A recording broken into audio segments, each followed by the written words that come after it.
Sasa miongoni mwa jumla ya yale ambayo inapasa tuelekeze nasaha sana kwa amati almuslimin, kwa waislamu wote kwa ujumla, ni amru muhafadhati al-amn fi hayati almuslimin, jambo la kuihifadhi amani katika uhai au katika maisha ya Waislamu. Waislamu waelezwe jambo hili la kuhifadhi amani na salama ya mujtamaatihim na salama ya jamii zao,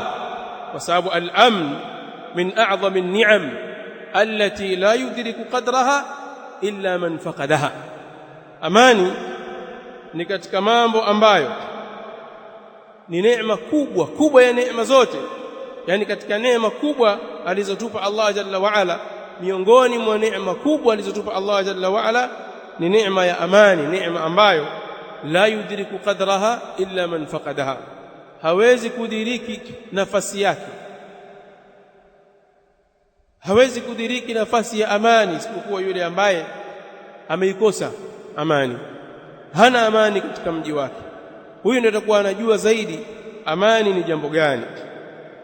Qala Allah subhanahu wa ta'ala, falyabudu rabb hadha albayt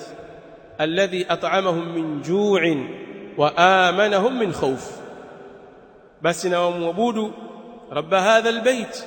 mola wa hii nyumba, alladhi at'amahum min ju'in, ambaye amewalisha wao katika njaa, wa amanahum min khawf, na akawapa amani wao katika hofu.